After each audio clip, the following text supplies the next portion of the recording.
Hello, dear friend. I'm David Boles, and this is Boles.tv. Hey, it's Boles.television, coming to you live and in person from the East Coast of these United States. And I never quite get used to seeing my new, old microphone right here, because it's very big, but much better than our other USB microphone. This is an XLR microphone with a big, fluffy windscreen on it and a pop filter, we hope. And it feels good to have it back because it really sounds terrific online. And we were getting a weird a cycle pop, like every 30 seconds, 20 seconds on our old microphone, or kind of click, click. Couldn't figure out what it was. No idea. Let's try the XLR route again. Windows 11 finally caught up with the technology. And now here we are live with you today. So a lot of fun things to discuss and chat about today. The first of which is we are getting into the holiday season here in America. Currently, the date is December 12. And so it's almost Christmas time, holiday time. We're in the middle of it all. And with that comes a great responsibility to have fun. And we're going to have fun. So I have some holiday clothes to share with you today, just for the fun of it, because that's what we do and that's who we are. We're fun people here on Boles.tv, and don't you forget it. So our first piece of holiday magnificence is this. I guess I don't know if I should go behind the microphone, or I guess I should try to go in front of the microphone.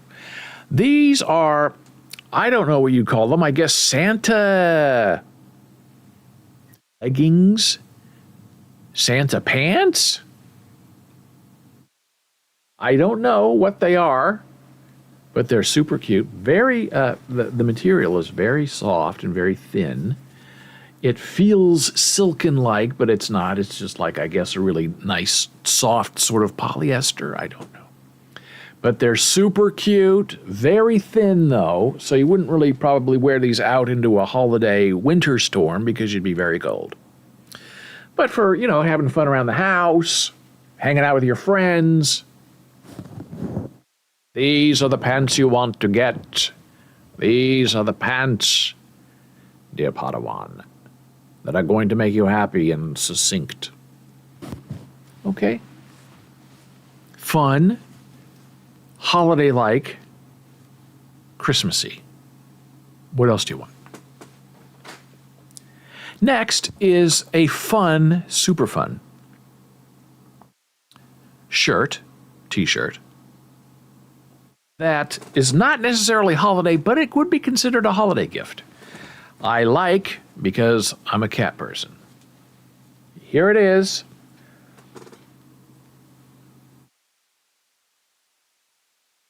The cat fodder. Yeah?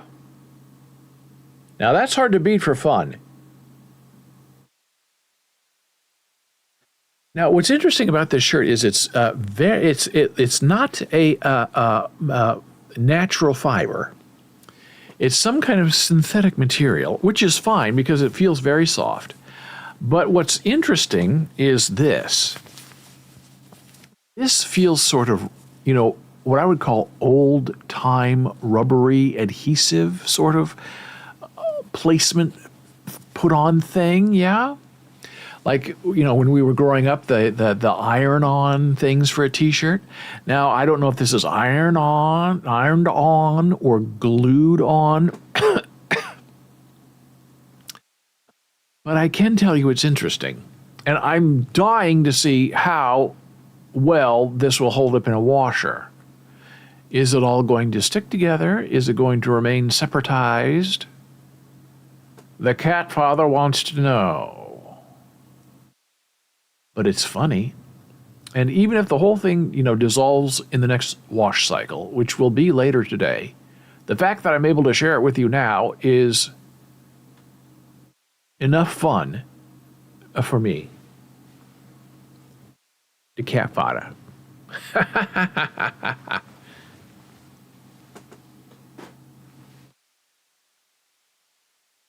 Next on our lineup, more cats. Super darling, cute. If that's, I think that's what the kids are saying today. Another cat top. But look at this. It's like it's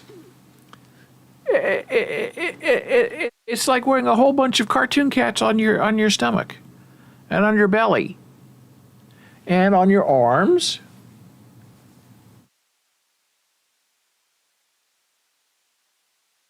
On your other arm. I mean, who doesn't want to wear a cat top like that? And I would say, here's the other side, I would say it's a holiday shirt because look at the colors. Those are the colors of fun, the colors of the holiday. Darling cats. Now, I don't know where they got these cats because a while ago I was buying a lot of NFT art. And there was a great artist who made cats that sort of look exactly like this with these kind of color patterns. So I don't think this is her shirt, but maybe it was inspired by her. I don't know. Cute. Love it. I do vote for it being a holiday cat top. Next up in our holiday wish list, another super interesting shirt. Again, this is the backside of it. It's a Santa shirt, and it's snowing. And some kind of reindeer person. I guess that is Rudolph, right? Wearing a Santa hat. A little confusing when you're trying to figure out what's going on at Christmas. Is it Santa or is it Rudolph? I guess it can be both. This is the back of the shirt. This is the front of the shirt. It has a sort of a nice collar on it. Has buttons. But if you're looking for fun and something, to wear on a live stream show or something to wear to, visit your friends and family, who doesn't want a Santa shirt? It's the shirt of the holidays. Tremendous fun. Next on our hit list of delight. Now this one is sort of visceral. You can't quite get the full effect of this by me just showing it to you. And even when I looked at it being modeled on a beautiful angel, who I happen to live with and who I was lucky enough to marry, you don't know what it is till you actually go up and feel it, because it has a thickness to it, a substance to it, that is alarmingly delightful. Now, I don't know what you call, I guess this could be a holiday shirt. I guess it's a hoodie because here's the hood, right? It's a holiday hoodie. I would wear this to a Christmas party if I were allowed, but I don't think I'm allowed because technically I don't think this is mine. But look at the design. It looks, embroidered and quilted, and it's not. It appears to be printed, but the material is very thick. So it's not like, it feels like it's printed on, because it's not. It feels like it's part of the fabric. Here's the back side, which I guess is exactly the same as the front. I just think it's delightful and beautiful and fun, batikish, some might claim. But who doesn't want a black cat hoodie for the holidays? I do. Now we get to the best or worst. Now when you are, buying fun things online at great prices for the holidays, because you want to encourage, cheer and happiness. And if you're a little bit older, sometimes you see things online that you think, oh gosh, that looks really cute. Let's have that. And then it arrives, and there's horror and shock in the home as it slowly dawns that, oh no, that is not what we think it is, and then it is. It's a little scary, it's slightly intimidating, and it makes you question your sanity. And then together you think back, now wait a minute, did this look like that online? We would have seen that, right? Maybe they changed it when you ordered it. I don't know. But this last one was ordered by the delightful angel of my life, Jana Marie Sweetheart. And this looks like an ugly Christmas sweater, and by golly, it is, but it isn't. It's like a t-shirt material that's very light, polyester silken again, and it looks just delightful. See, Santa Claus. And then you get a little higher, and this is when the gasping started. There's the main design. Oh, let's keep looking. Oh, look, it's a wonderful wreath and a Santa hat and candy canes and holly. Now, you're supposed to kiss under the holly, and this is the bottom part of the t-shirt. But that's not really the filthy part of this. The filthy part, if we go back up, here's the filthy part. Oh, my.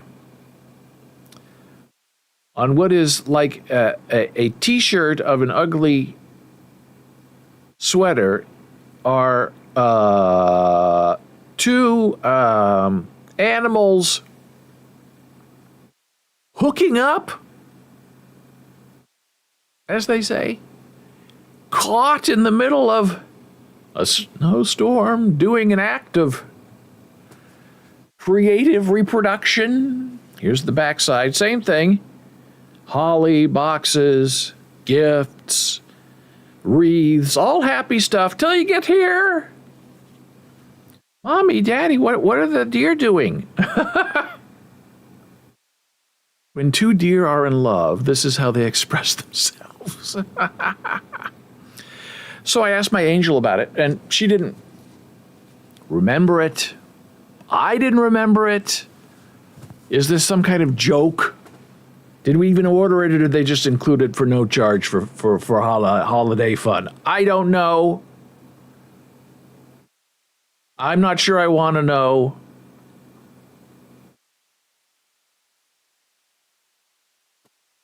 Whew. I don't think anyone's going to be wearing this at a holiday gathering. But it is perfect for,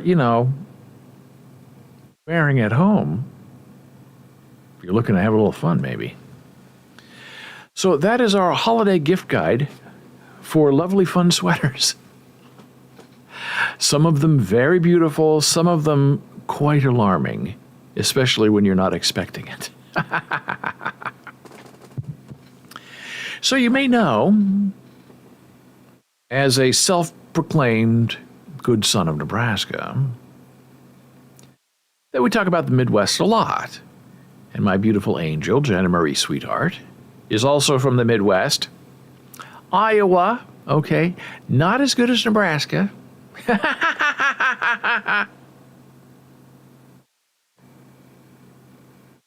We only kid on this show. But one common thing that we grew up with in the Midwest, the consecrated Midwest, is the idea of soda pop. Sugary water to drink for fun. Big thing. I have friends in Lincoln, Nebraska, who could drink a 2-liter bottle of Diet Coke at a pizza party daily. And they were very artistic, not in great shape, not at a great weight, but I guess they thought that if they drank a lot of Diet Coke, it would make you lose weight. And there are some people, some parents who say, if you drink a diet drink, it negates any other sugars you've taken in. It's not true. So when something fun pops up in my email box, I love to share it. And this is one that popped up. This is an image that in 1947, in these United States de Americano, this is the regions where sody pop were called soda, called pop, and called Coca-Cola. Okay, now this is why this is interesting to me, because it's cultural, and you're going to see the changes in 2023. But back in 1947, and when I was growing up in the, 60s, 70s, and 80s in Nebraska, which is right, yeah.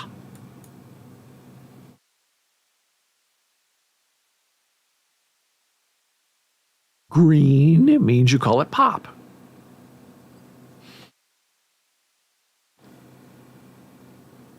Now, sort of a similar thing to this is the idea of tea, iced tea. Now, when you're in the Midwest and you ask for iced tea, at least in the 70s and 80s, you were brought tea that didn't have sugar in it. If you wanted sugar in it, you added sugar. If you ask for tea, iced tea, it's plain. However, when you get down here into Coca-Cola country, the South, in the 70s, 80s, 90s, and thousands, if you ask for an iced tea, they're going to bring you iced tea with a lot of sugar in it. Now, in pop country, we call that sweet tea. And we only call it sweet tea because that's what McDonald's over the last 15 years has taught us that it's called. Most Midwesterners I know don't like sweet tea. It's too sweet. And this is the land of no salt, no sugar, no pepper, steak, potatoes, very bland, not spicy. At least it was 100% that way growing up. Now, because of, immigration and migrant workers, things are becoming a little bit better. People are becoming a little more tolerant of what they eat and taste. But in the South, you don't say, bring me a sweet tea. You just say, bring me a tea. And they bring you tea that is sweet. So when the pop people visit their family and friends in the South and say, I'd like to have an iced tea, without the accent, and they're brought a sweet tea instead, the expressions on their face are ridiculously hilarious because they're, what's wrong with the tea? Because it's too sweet. Now, when the Coke people go up here in the Midwest and order an iced tea, and they get an iced tea with no sweetener in it at all, they have a cow. What's wrong with this tea? Where's the sugar? And so then you bring them packets of sugar, and it's not 1 packet or 2 packet or 3 packets of sugar. It's like 10 packets of sugar. Now, some people use the artificial sugar, sweet and low, to make their iced tea. So this is a big problem we have in the United States where you say one thing one place and it means something else in another place. I'd like an iced tea. Now, people who probably live in the in-between areas say, do you want a sweet tea or do you want a Midwestern tea? But who asks? Nobody answers that. And if the Midwest, if you order a sweet tea now, people will say, we don't have sweet tea, but we'll bring you an iced tea and you can add sugar to it. But here's the problem. You can always add sugar to iced tea to make it a sweet tea. But if you are served a sweet tea and you don't want any sugar in it, it's too bad for you. You're in the South, say, I'd like an iced tea, no sugar. And they're going to look at you like, what? I'm not saying I know this personally, even though I probably do. I have a lot of family in the South. So if you want some kind of tea to refresh you in the South and you have Midwestern no sugar attitude, you're going to have a miserable time. They really don't say, here, brew your own tea. Here's some ice. Make your iced tea. They just bring you sweet tea by default because that is the only tea they know, and you deal with it. So back to the pop, Coke, and soda controversies. Now, in 1947, up until 20 and 23, this was the map. Pop, very popular. Midwest, all the important places. Soda, a lot of California, right? Little pocket here.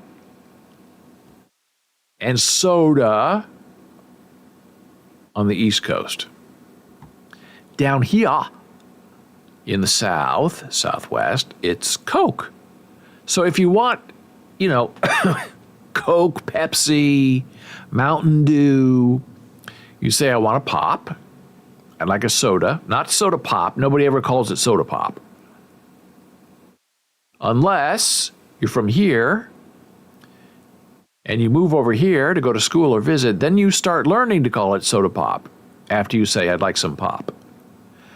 And people down here in Coke country, they don't say Pepsi, Dr. Pepper, Mountain Dew, because down here, really all they do is drink the Coke. You have one choice, Coke or nothing. You want some sweet tea with that? Now, when you are born here in the Midwest, and you say, hey, I'd like some pop, and you happen to be in New York going to school 35 years ago, you get looks from people. Waiters, waitresses, friends from around there. What's pop? What do you mean, pop? And you say, what do you mean? Pepsi. Oh, you mean soda. No, I mean pop. There's no such thing as pop. And then that's when you get a little defensive. Not that I know. And you say, okay, I'll have a soda pop. Now, up here, if you say, hey, I'd like a Coke, they're going to bring you a Coke. Whereas down here, if you say, hey, I want a Coke, but maybe you want Dr. Pepper, I guess you don't say, I want a Coke. You say you want a Coke, and then hopefully they ask, do you mean Coke, or do you mean Dr. Pepper? And this reminds me of another Midwestern story. A very interesting actress, 40 years ago, from Nebraska, moved to New York, right? Be a big star. And she said the reason that she left, which no one believes, but this is her story. The reason she left New York is because the first day she arrived, she went into a diner and said, I would like a coffee. And interestingly enough, the waiter said, how do you want it? This is diner coffee, all right? And she said, I'll have it regular. Okay. And the waiter brought her a regular coffee, which in New York, I guess, at that time meant with milk and sugar already in the cup. Now, because she's from here, a regular coffee, and this is new to me, and everyone who's heard this story doesn't really believe it, but I'm trying to share regional differences with you. So this actress said, in Lincoln, Nebraska, 40 years ago, when you said, I'll have a coffee regular, it means a black coffee. Now, why you just wouldn't say that? I'll have my coffee black. But in her mind, or where she grew up, maybe she was from a little out here, farther west in Nebraska. A regular coffee means a black coffee. But when you move to New York and you go into a fancy Greek diner, that's probably not very fancy at all, and you say, yes, I would like a regular coffee, and you get a coffee with milk and sugar, and you are so traumatized by that event that you actually decide to leave New York, go to California, Los Angeles, soda country. I guess because that's where the land of riches is. And she became an actress on a soap opera and then I think married a rich guy. So it was the right move for her. But I'm just curious, no one ever asked or followed up, hey, when you went to California, and you asked for a cup of coffee, did you start saying, I'd like my coffee black? Or did you keep saying, I'll take a regular coffee, and whatever you get is what you get? And I said, hey, what happened to her? Oh, she went to New York and she left because she ordered a regular coffee, and they brought it to her with milk and sugar. People in Nebraska, what? A regular coffee with milk and sugar? What? It's impossible. And I remember when I was told this story, seriously, I was told this story by a person with a very serious face. Oh, regular coffee, sent her out of New York, straight to California. And I thought, what? Why, if you got that, why would you say, oh, I'm so sorry. I'll drink this because I ordered wrong. I'm new here. I say pop instead of soda. Iced tea doesn't have sugar in it. Now I know that regular coffee in New York is milk and sugar. If I want a black coffee, as the diner person yelled at her and said, if you want a black coffee, say I want a black coffee. And I guess that just shook her so much because it was so confrontational, so very New York, that she left New York the next day. I think it's because she couldn't get cast in anything, and because New York is very expensive. And then, because she went from here to here, had a terrible experience, and then went back here for a while, and then finally back here to Los Angeles, that she learned over space and time, okay, things are different one place over the other. It's the difference between Coke, Pepsi, soda, pop.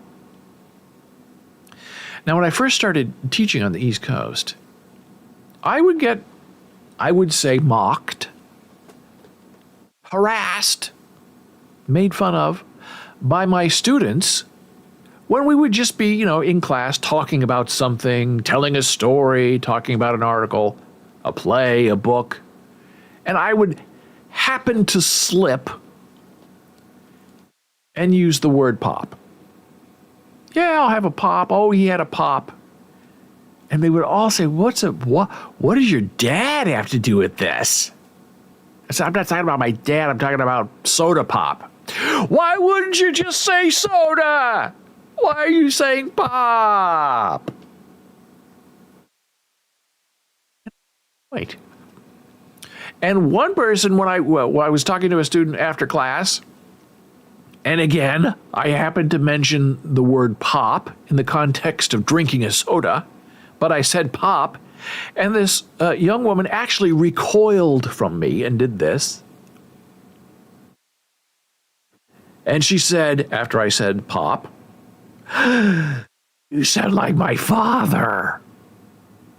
I said, I thought she was talking about tone, or, I said something, that reminded her. She said, yeah, my dad.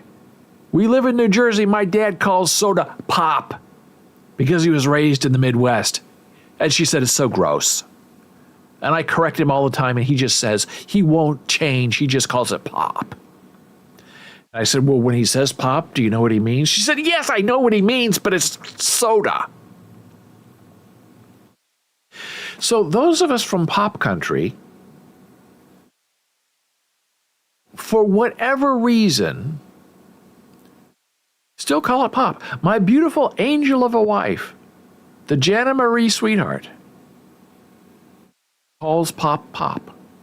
She does not say Pepsi. She does not say Coke. She does not say Mountain Dew. She says, would you like some pop? I'm going to go buy some pop. And I know what she means because I'm from where she's from. Now here's the updated map, which is where it gets very interesting. 20 and 23. Oh,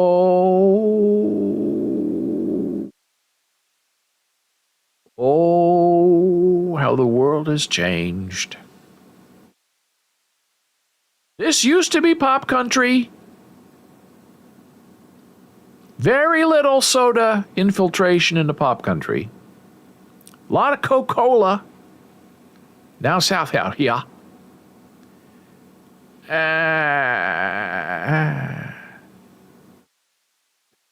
Now Now, the great state of Nebraska, as you can see, and the great state of almost as great state of Iowa, is still, I would say, pretty much pop country. The Dakotas, definitely 100% pop country. Okay, that's good news. That's the way it's supposed to be. But what about, now this is the part of Nebraska that wants to become a part of Wyoming, I think, right? Weird, huh? The Panhandle doesn't want to be part of Nebraska anymore.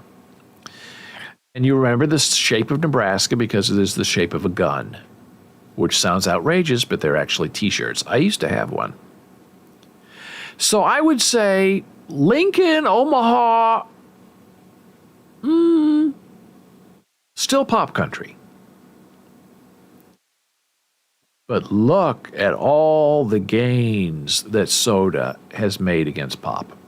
I frankly don't understand why. I'm not really pleased with it because this has put me in the pop minority, where I used to be in the majority. Coke country has really been compromised. Sody pop is taking over these United States. And it is slightly frightening. I don't know what this means. I don't know what this means for a regular coffee versus a black coffee. I don't know if there is a correlation between sweet tea and iced tea. Gains that soda, especially on the East Coast, is maintaining and expanding into the Midwest is very concerning. As a good son of Nebraska who has been drinking pop all of his life and will not change.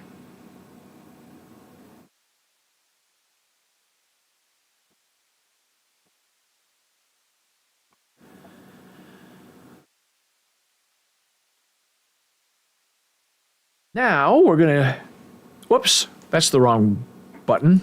Now we're going to talk a little bit about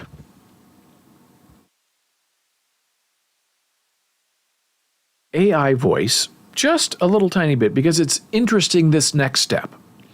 The Human Meme podcast has now become interestingly promoted and created and celebrated as AI.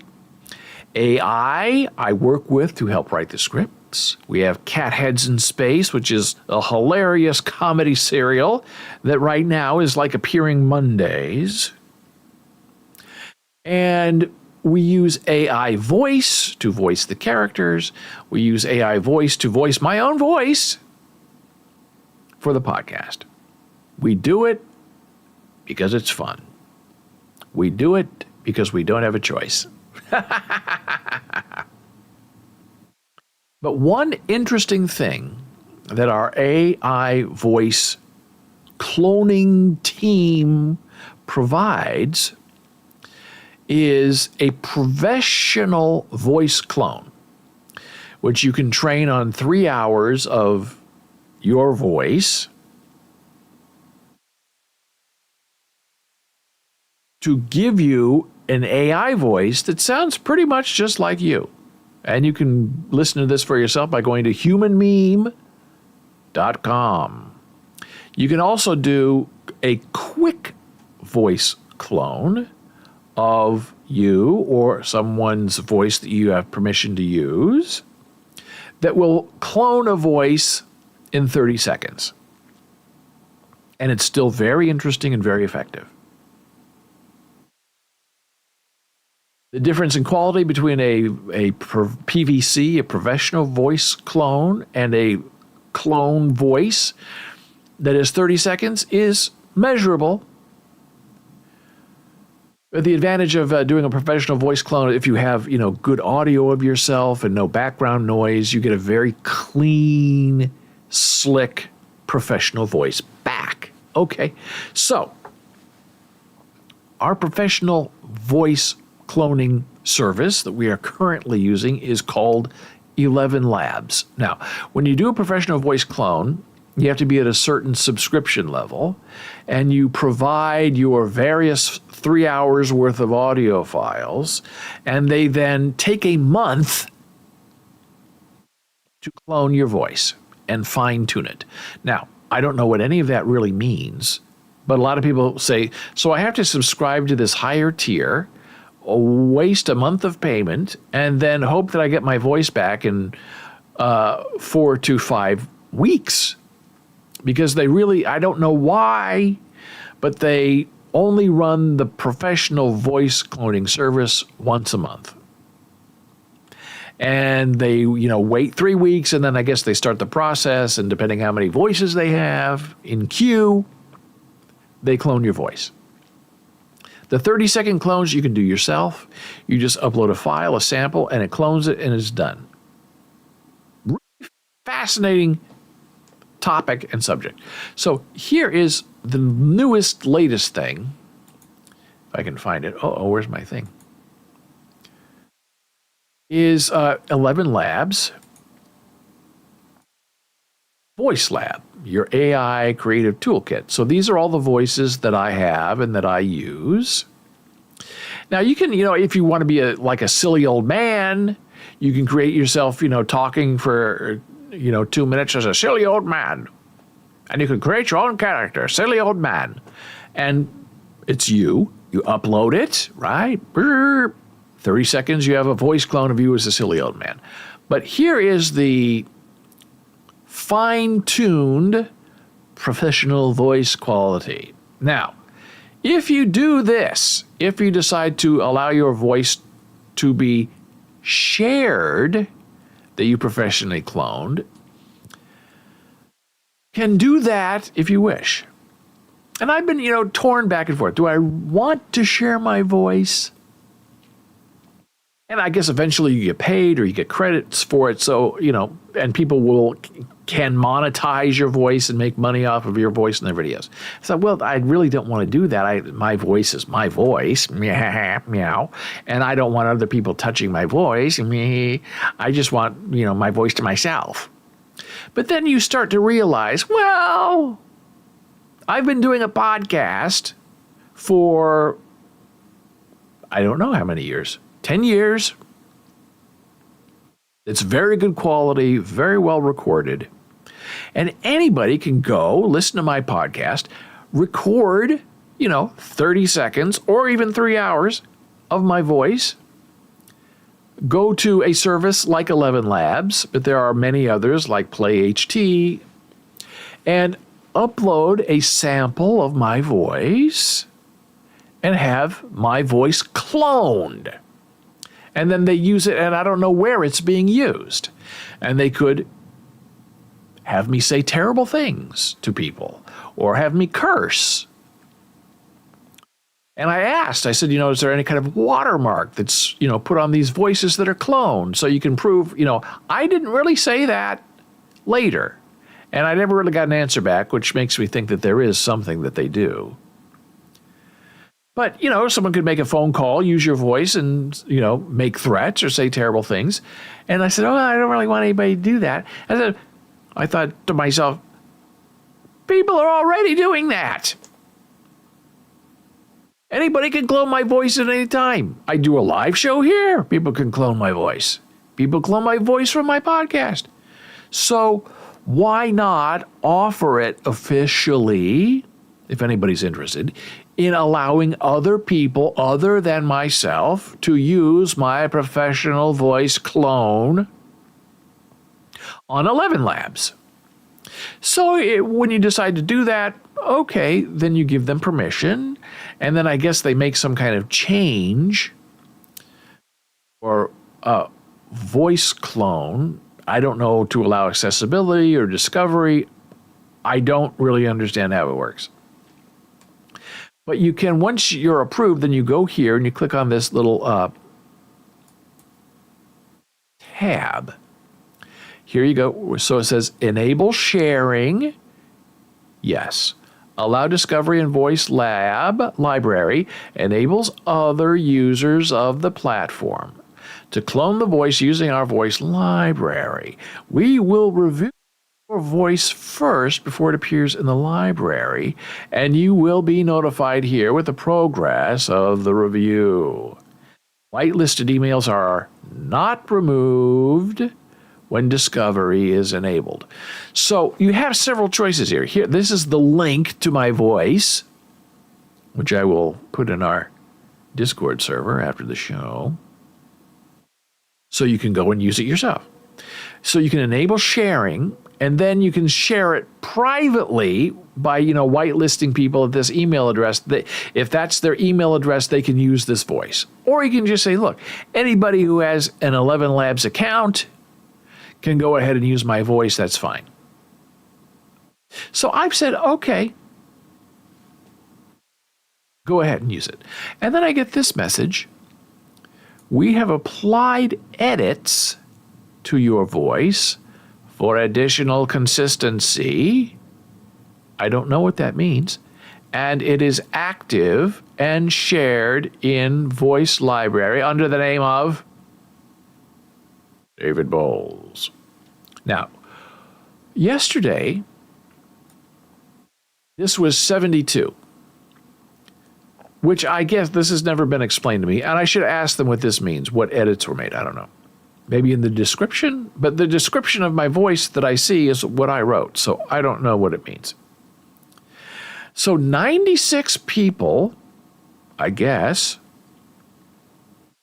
are using my professional voice clone. For what? I have no idea.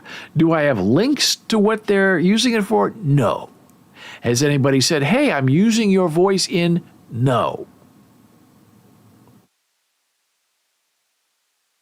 But I do get a little bit of information if I click View Metrics. Now, I allowed my voice to be cloned, and it's been, I guess, 3 days, as you can see in the graph here. And once I said, okay, go ahead and put it in the library, it took them 3 days to clone the voice, or to approve the voice. Daily usage of your voice by other users for the past month. So my first day the voice was available, people used my voice for 37,000 characters. Now, for me and my podcast that I do with AI, that's about 15 minutes worth of work. I don't know if it's one user, 2 users, I don't know. Then yesterday, 61,000 characters were used. So that's about half an hour of me speaking somewhere of which I have no idea. And I asked the support people, I said, look, are there any, I don't know, you call them fences, ways to have people, not curse or say terrible things? They said, no, we tried that, but it catches people who are writing innocent things. And that I understand because I've been caught a lot in like the AI art stuff that I create, where you, and not just me, but thousands of other people, where you're writing something very innocent and it has a bad word in it, like sassafras tea. Sassafras has ASS in it, and there are a lot of moderation bots that will say that's a curse word and condemn you for it. So I understand that they really can't geofence a voice, a profanity filter. It doesn't really work. And here we are today so far. We are at 58,000 characters. Now, these are not words, these are characters. What's a character? Word is a word, right? Word, W-O-R-D, is made up of 4 characters. And then if you want a space between the next word, that's another character. So it's W-O-R-D, 4 plus 1, really, 5 characters to make a word. Because you can't have words all clumped together without a space. And a space and a period and an exclamation mark, quotation marks count as a character. So it's sort of a clever, interesting way to charge people and to watch their usage. Now, Play HT used to go by words, which is fair because that's what people understand. You ask your AI bot, hey, write me a description that's 300 characters. It doesn't really understand that. It will give you 300 words. And if you go back to your AI bot and say, hey, now wait a minute, I said characters, not words. Do you know the difference? Then it might, 60% chance, might be able to go back and make corrections and give you a character-based paragraph instead of a word-based paragraph. And then Play HT, I guess, realized, oh, we're getting killed on, money where our competitors are charging by the character and we are charging by the word. So now Play HT has flipped it around and changed it. And now they charge by the character as well. And somehow the way they have it currently set up is for every, I think it's 5 characters that someone uses your voice, you in your account get 1 character added to your account that you can use. As I say, it's better than nothing, because if you're not doing it this way, and it's a good sounding voice, then people are just going to go out and clone your voice in a really crummy way, probably, and use it anyway. And I'm sure there are still people doing that as well, because in order to use my voice, you have to have a paid account on Elevenlabs, as far as I know. So that's very interesting to track who's using your voice and why, because you don't always understand it. Now, this is David Boles as host of the Human Meme Podcast. That's what I wrote, okay? But they edited it, they said. The tags I added were calm. I know that's mine because I added it. Human meme, I know that's mine because I added it. Aesthetic, I know that's my tag because I wrote it. Narrator, I know is mine because I added it. Conversation, I thought that was my word, but maybe that's what they edited. I don't know. And then you can click on use and it will give you a sample of the voice. Oh, no, it takes you here. And then it will give you a sample of the voice here, which is fine. So we live in very interesting times where we worry about regional differences, coffee, pop, tea, and how that's changing. And then you wonder about this AI technology that is knocking on everybody's door and sort of making threats against the middle.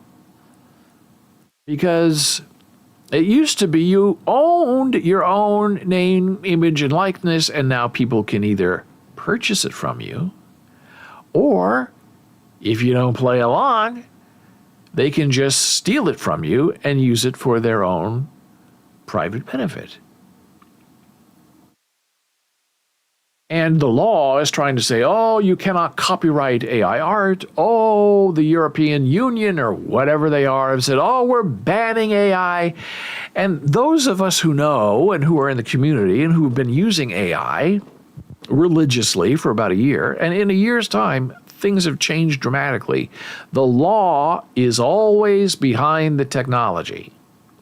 The law tries to, as they say, put the toothpaste back into the tube, but it's impossible because the toothpaste is out, the horse is out of the barn, and soda has taken over the whole country when it's really pop.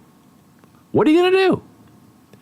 Am I going to rail against the moon and say, why has my pop been taken away from me? I don't want to call it soda.